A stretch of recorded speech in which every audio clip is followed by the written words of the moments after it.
It's time for the basketball show. Auburn and Alabama both on the road this weekend. Auburn's at Kentucky, Alabama's at Tennessee. Top 25 matchups, implication on the seedings. That's Taylor Corn. I'm Jim Dunaway. This is the basketball show. Before we talk about any of that, and before we talk about our first big question of the day, which actually sneak peeks next year, I want to ask you about the news that came out on Thursday that Auburn has signed on for a home and home with Arizona, continuing to play a good out of conference schedule.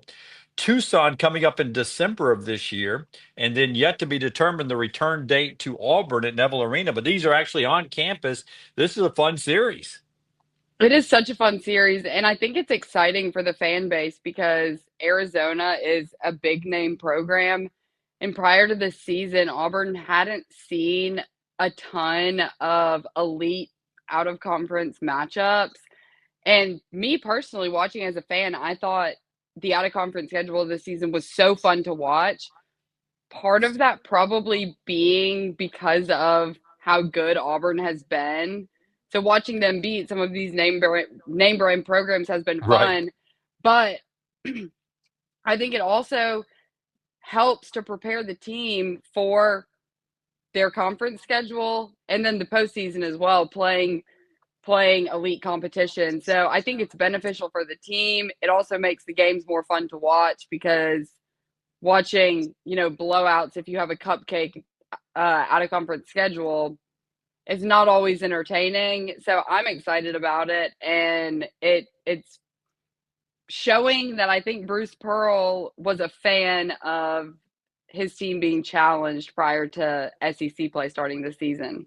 Yeah, I agree. And Auburn also will return the visit. Purdue in a neutral site game in Indianapolis. They played in Birmingham this year. Auburn will be in the Players Era tournament in Las Vegas with a lot of good teams, including Alabama, who will play there in the Players Era tournament again for the second straight year.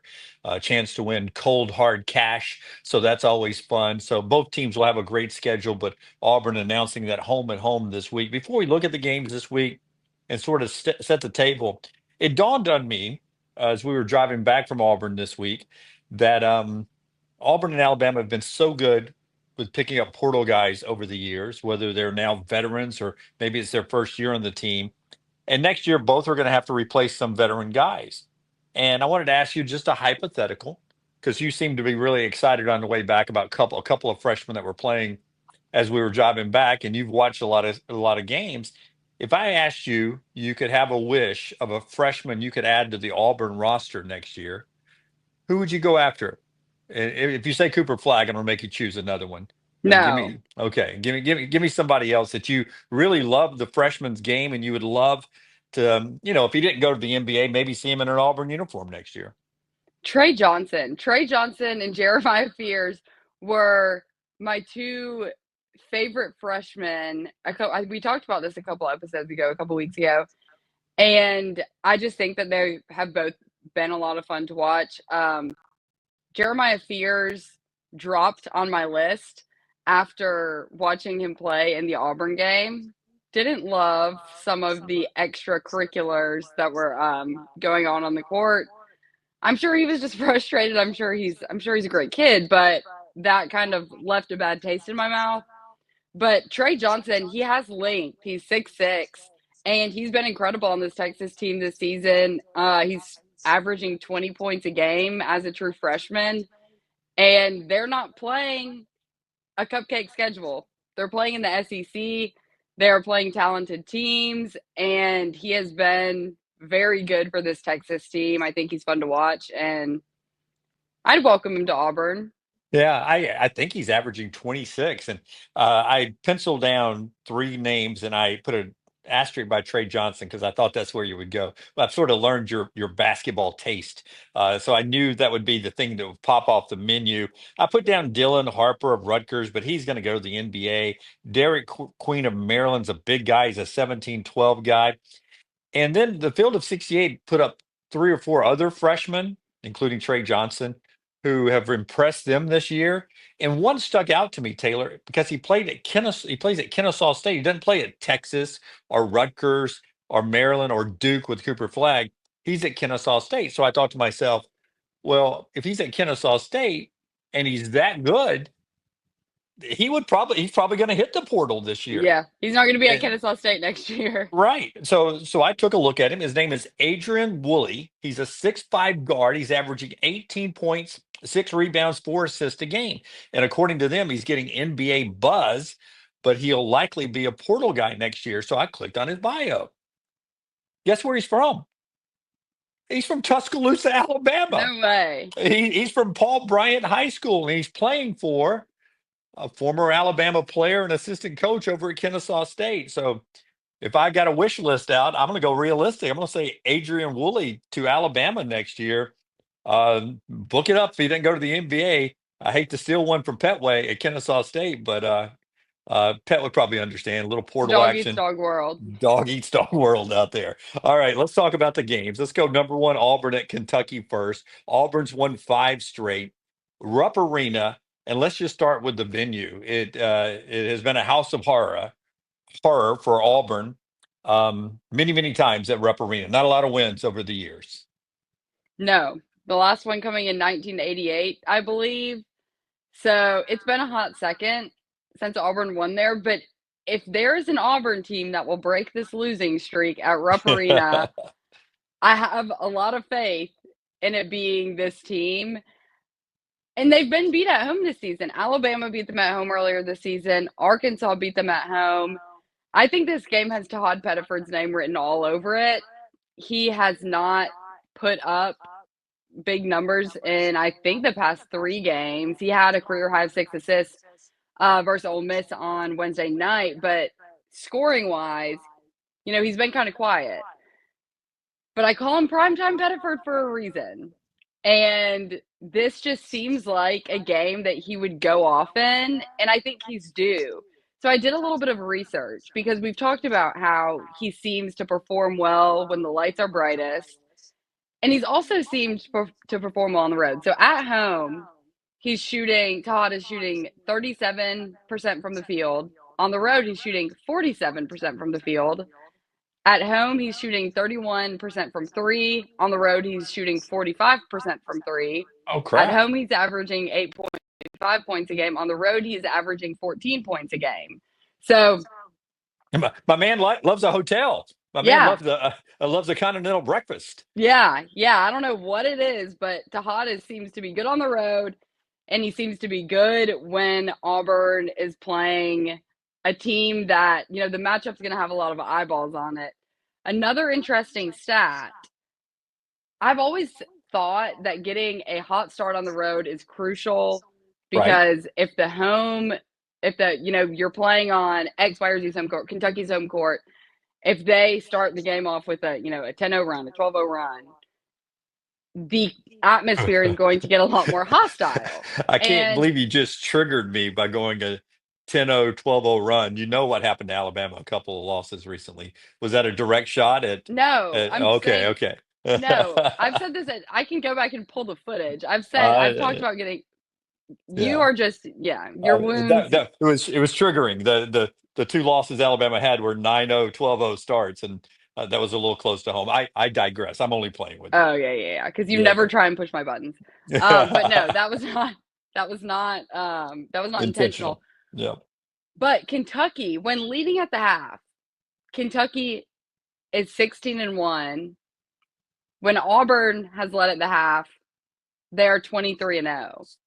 So if that trend continues, we're basically going to know who wins this game at halftime. I'm just kidding, but I do think especially in an environment playing in an atmosphere, Rupp Arena is well known, and I think that this team quieting the crowd, hitting big shots, and they've gone on runs the past 3 or 4 games. They've started off playing really well, really since the Alabama game. And then Lamont Butler and Jaxson Robinson, I believe Jaxson Robinson re-aggravated his wrist Yeah. Didn't in play their in the second game. half. Didn't play in the second half. Only played 12 minutes in the first, didn't play in the second half. There is some concern if he was in such pain that he wasn't being able to be um contribute. He didn't play very well and only played 12 minutes. That's what. And then Lamont Butler played 20 minutes, only scored 7 points, 5 of which came from the free throw line, Right. and then he fouled out. So something that'll be interesting to me is if I'm just going to assume that Jaxson Robinson's not playing, we haven't seen the first availability report yet.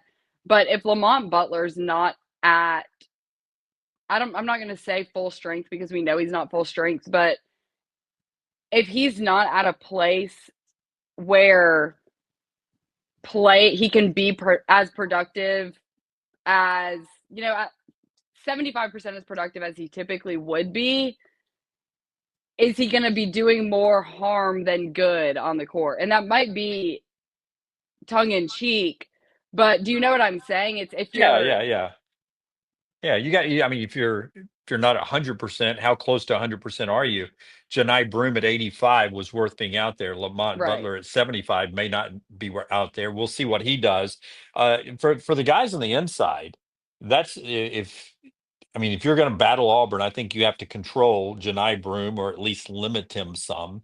And if you're limiting him, you can't let Chaney Johnson go off again. They do have a couple of big guys in Amari Williams and Andrew Carr, but I don't know if they can contend with Janai Broom. And I know you and I were in the arena at Neville the other night as they were doing post game. Janai Broom was on with Andy Burcham on the Auburn Network, and that's time we can look ahead now. Janai is what Andy was saying to the game against Kentucky at Rupp Arena on Saturday, and Janai said, "Listen, we know the players are different, the coaching staff's different, but in our mind, the University of Kentucky beat us here last year. We remember that." And he didn't say it was a payback, but you got the feeling that this team had already circled this Kentucky game, which I think is until Florida was the last one they had lost in Neville Arena. So this means a lot. It's Chennai's last trip to one of the great basketball palaces in basketball, Rupp Arena.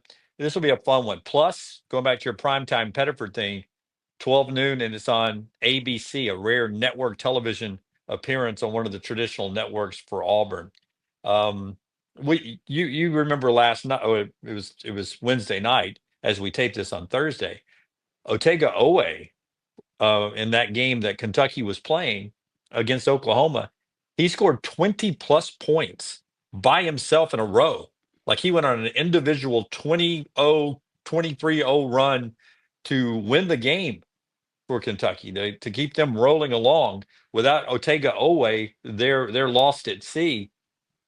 Don't you have a feeling though that Bruce and Stephen Pearl will have a plan to take Oweh out of the mix? I know Alabama did in both their wins over. I really think Auburn can neutralize him, and he's become their big offensive weapon. Yeah, and what we really haven't seen, and correct me if I'm wrong, but the way that I'm remembering the season thus far, a single player hasn't I mean, they've only lost 2 games, but I feel like they've been able to shut down, if an opponent's entire offense is running through one player, Right. I feel like someone on the Auburn roster has been able to shut that down. They're not going to get their faces beat in by one guy on the opposing team. And I was listening to the Field of 68 earlier this afternoon, and they were talking about that run. And they said that, which I didn't go back and double check this, but they said that the last time that a Kentucky player scored prior to that, I don't know, was it an 18-point run, a 20 something 18 or point run, 20. Yeah. was at the 13-minute mark in the second half of that game. So the fact that, well, first off, listening to him learn that he had scored the last 18 points of the game in the press conference, he had no idea. Yeah. He started looking around like, can someone confirm this? And the fact that they couldn't stop one player for 13 minutes, he was the only guy scoring points, is absurd to me. It was one of the So, craziest things I'd ever seen. It was absolutely insanity. yeah, so I don't fear that replicating itself, just because I feel like Auburn would be able to stop a one-man offensive run. But yeah, I mean, when Kentucky beat them, it was game day was in Auburn. it was one of those games that had, all the hype in the world around it. People are sleeping outside for a month and a half before the game, and then they lost. So I'm sure the guys that were on the roster last year do have a little bit of built up resentment because of that. Yeah, I would tell you that even Cooper Flag didn't single-handedly beat Auburn. It was a team effort from Duke there. Cooper Flag didn't. He's had much bigger nights against other teams this year. That's Auburn, Kentucky, 12 noon on ABC coming up Saturday. We'll be live right after that game. Then Alabama, number 6 in the country, playing number 5 Tennessee. That's a 3 o'clock game on ESPN coming up. And when I look at this game, my first thing that pops for me is little Zakai Ziegler. And I feel like as Zakai Ziegler goes, so does Tennessee. When you look at this game, Ziegler is the man. It feels like he's been there since you were back in college. When you were at Auburn, I feel like Zakai Ziegler was playing for Tennessee. Feels like he's been there forever. He just had 2 assists though in Tennessee's win at LSU. He scored a lot, scored 17, but he only had 2 assists. And if you can limit him distributing the basketball, I think that's a plus for Alabama. I'm looking forward to this game. I sort of like this matchup for Alabama. Usually, when Alabama's going to Knoxville against Tennessee, I don't like the way Alabama matches up with them. I do this time because Alabama's not totally reliant on scoring from the 3-point line, where Tennessee is so good at defending. I like what Alabama's able to do at the rim, and I'm not sure Tennessee can take it away from both of them on the perimeter and at the rim with this version of the Tennessee Volunteers. I think they've had a lot better defensive teams. So I'm not saying Alabama's guaranteed a win, or I even feel comfortable about the win, but I feel better about this matchup than I usually do when Alabama's playing at Tennessee. What do you think of this game? I'm wondering who's going to be able to force the other to play their game, because I feel more confident in Alabama winning if they don't fall into playing the rock fight style of basketball that you're going to see Tennessee play. When you look back to the Auburn Tennessee game, that was an ugly, ugly, ugly game of basketball to watch. And that is what would concern me, is if Tennessee can kind of get Alabama out of their comfort zone in terms of style of play, like we saw Ole Miss do earlier this season, then that's what starts to concern me. But something that I found interesting was their offense and defense. Alabama's offense, this is rankings within the SEC, is ranked first in the SEC in points per game. We all know that. They score 100 points every night they play a game. Tennessee's ranked 14th, with they're averaging 74 points a game. Defensively, Tennessee's ranked first, Hmm. allowing an average of 60 points a game, and Alabama is ranked 16th, allowing 80 points a game. So offense really good, defense defense really good, offense its roles are reversed between these two. So I think it's going to be interesting, because I do feel like they play two very different games. So I'm wondering who's going to be able to force their hand on the other. Maybe Alabama's defense will be uh, so different, so lax that it will lure Tennessee into playing fast because they'll be able to score easy. I don't know, just joking there. I don't But know either. Ziegler's really good defensively. Jemai Mashak is really good defensively. That's just what Rick Barnes does. Here's what I love about what Alabama has changed, and it turned into 28 assists the other night against Mississippi State, is taking Mark Sears off the point. He rarely runs the point now. They go to this 3-guard system where you have Phylon starting, running the offense, initiating the offense, and Sears and Chris Youngblood out there. And then Aiden Holloway comes in to run the point some. I think Phylon and Holloway so much better at pace and keeping the offense moving when they're initiating the offense. And I love that adjustment Nate Oats has made after the bumps in the road against Auburn and Missouri, and it's paid dividends here. And this will be the ultimate test, like you said, with the Tennessee defense. Can that new 3-guard lineup really get it done against what Tennessee can do defensively? I'm looking forward to this one. Give me one more thought on this game. I'm something off of what you were just saying in terms of LeBaron and Aiden. I think a lot of what Alabama fans were getting frustrated with earlier this season was Mark Sears not releasing the ball. You know, a lot of people were complaining about the fact they felt like he was, I don't want to say ball hog, but he was just keeping the ball in his hands too much. He was not moving the ball enough Yeah. or fast enough. Just And dribble, dribble, dribble, dribble. Yeah. yes, they're like, Sometimes. okay, like, let's get this offense moving. And I think that's something LeBaron plays so fast. He plays so quick. And it's the same with Aiden. I think that they are both very good at distributing the ball well. And when you're playing with the tempo that Alabama plays with, and you're moving the ball as quick as their offense is running, I mean that's going to be very hard to defend. And so I agree in terms of what you're saying. I think that LeBaron and Aiden, I would like the offense being run through those two.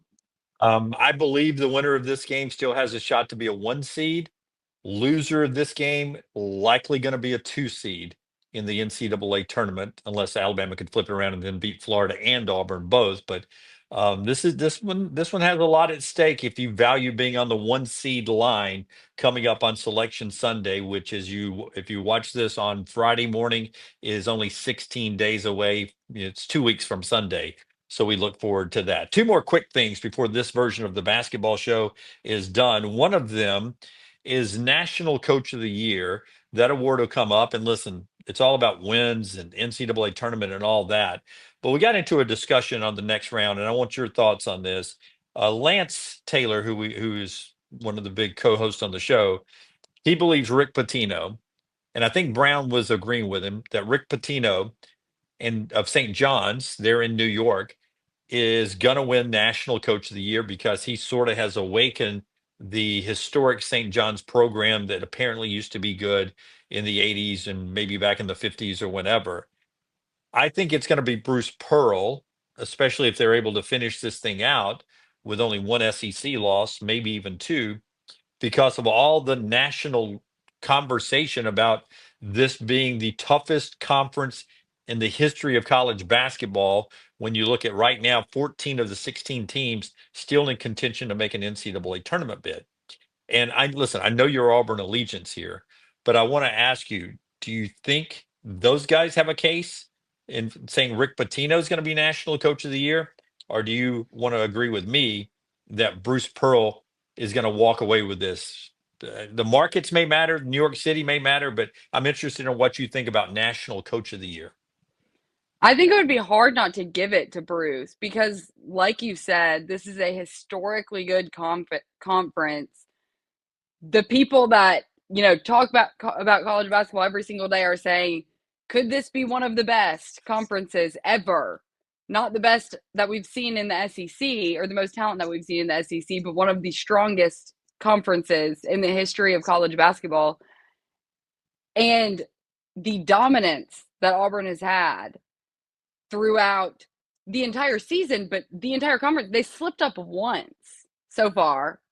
I think that they'll lose another before the regular season's over, but I think it would be hard not to. You think about all the records that they've broken, which we discussed last week or 2 weeks ago.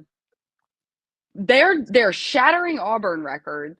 They're breaking national records. Janai Broom, who had 3 Division I offers coming out of high school, is now the front runner to be National Player of the Year. I think that what Bruce has done at Auburn, I know this is National Coach of the Year, not National Coach of since you got hired, but I think it's amazing where Auburn was when he took over to where it is now. In this season, I mean, every night that they play a game, they're breaking another record. And I mean, I think it would be hard not to give it to him, but then again, I am obviously very biased. With the teams they've beaten, the fact that they've been number one in the country for so long since mid-January, unless something goes terribly wrong down the stretch. I think I'll be right about this, and I think you will be too. Keep an eye on the other games in the SEC coming up this weekend. There's bubble implications everywhere. We'll talk about that again after this weekend on our show coming up on Monday. But don't forget, live after Auburn, Kentucky, live after Alabama, Tennessee, 2 live shows on Saturday right here on our video platforms. And we hope you enjoy a great basketball weekend. Both of them are on the road, and maybe you can. Maybe we'll all have something to celebrate on Saturday night with 2 big road wins for Auburn and Alabama. She's Taylor Korn. I'm Jim Dunaway, and that's the Basketball Show.